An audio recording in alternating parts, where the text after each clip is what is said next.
Roots, Ian Dessa, John Gallant, and Aaron Solowaniak are all in the studio. Did I say it right, Aaron? That's very impressive. I worked on it. I think that's the first time in history everyone said our names properly. Yeah. Are all here in the studio getting set for the show tonight. Now, I was in Quebec City. I was driving into Quebec City last September. I'm coming down Grand LA, and it's blocked off because apparently there was a Billy Talent free concert. I think you were on top of a hotel. Yeah, that was fun. Yeah, that was a good time. So I got redirected off there. Then I mentioned to you, I was just in Fürth, Germany, and I see all these posters up for Billy Talent concert coming up. We're haunting you. Yeah. We're like a locust. This is what I'm wondering. Yeah. Fate was rather insistent that we meet. Serendipitous. I want to start out talking about Germany because, as I said to you off air, I just came back, and you guys are huge there. You played to over 100,000 fans. You've got a version of the website just in German. Is that just through insistent touring over there?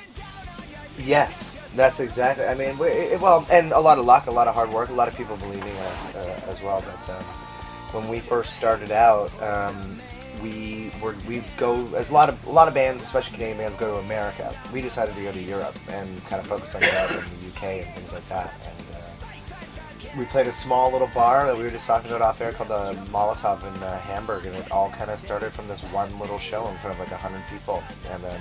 And they love hard rock and metal and punk in Germany. They love it. Yeah. So it was just kind of this time, and there's 88 million people living in Germany. It's the size of Ontario. You know what I mean? Mm-hmm. So when you think about that, it's just it's insane how many places you can play in. Anyway, so yeah, it's been a lot of hard work. A lot of people. Helping us out and going back every single year. Up for 3 different categories: Single of the Year, Rock Album, and Group of the Year. Once upon a time, the Junos were the annual coronation for Anne Murray. It's come. Who looks like my mom. It's true. It's true. Yeah. I hope your mom's not listening. It's come a long way when you think of it. Just looking at the roster of bands nominated this year, with Stars, you got Metric, you got Japan Droids, Sheepdogs, yourselves. Canadian music scene very, very healthy right now. Yeah, I would say so too. Yeah, there's a lot of great bands doing a lot of things internationally. Canadian icons Rush get inducted into the Rock and Roll Hall of Fame. Here's a band that is approaching. Yes, finally, it's right. Here's a band that's approaching 40 years in the business. Crazy. For you guys, you're coming up to your 20th anniversary. That must be remarkable to look at a band like them, or the Stones even more so, 50 years without killing each other. Well, Keith Richards been trying to kill himself. He's trying to kill me. No, yeah, I mean, these guys are huge Rush fans, Ian and John, so they might want to comment on that. But yeah, I think it's just a nice feat, especially all the things like poor Neil Peart and all the hardships that he's had to go through in his life. So a little light and a little bit of acknowledgement is always a good thing. Yeah, and it's just long overdue. We're one of the best bands on the planet. Every single band has a member that loves Rush. Every band learned their instrument from listening to Rush. There was a rather significant event that just happened a few days ago. Margaret Thatcher passed away. It was May 1979 that she became the PM. 6 months later, The Clash released London Calling. Those two things are inextricably linked, I think. In fact, Billy Bragg was saying that the punk movement really began with the election of Margaret Thatcher in the U.S. with Ronald Reagan. Interesting, yeah, that's cool. It's true. Yeah. But Billy Bragg, made a point just recently upon the death of Margaret Thatcher and said that as much as he loves The Clash, the one thing that he regrets, and I think Joe Strummer has said this too, is that they didn't become more politically involved directly. How do you feel about that? Is it enough to stand on the sidelines and I think so. Well, that was just their prerogative, and they were just kind of saying, they're musicians. They're not,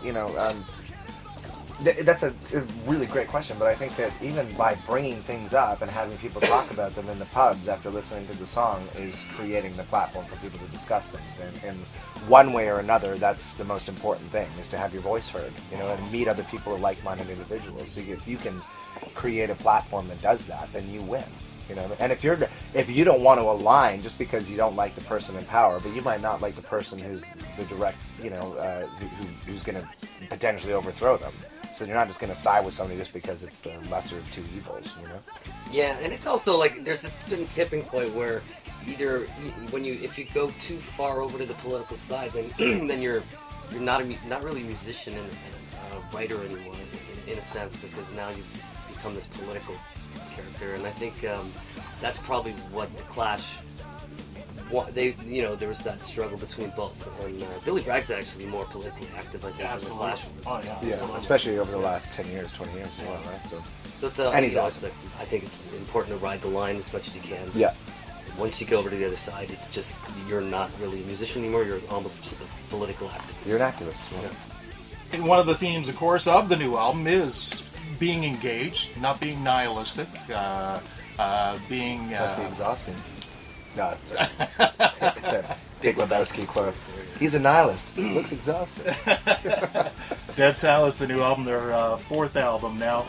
In concert tonight at the Bell Center as the Canadian tour is winding up. What, 4 dates left? 3 days left? 3. 3 after days tonight. left. 2 after tonight. Yeah. So wow. Another big event happening tonight, of course. As well Yes. as our two cities. That's You know right. where I'm going. We I got my discussed leaf this hat on. Yeah. So, who you got? What do you mean? Who do we got? The Remember, Toronto you're on Maple Leafs. Montreal radio right now. Yeah. Hey, we're Leaf fans, but we're just we're just happy that two Canadian teams are potentially going to make the playoffs together, and hopefully Would you like to see them play in the first round? not really I because would. yeah, Yeah, I'd like to see it get it taken over care of with. right Yeah, away. yeah. Get One the Leafs city will out. be really Yeah. sad. After the first round. That's get what all the it Hat done fans with. will say. Yeah, well, Yeah. we'll see.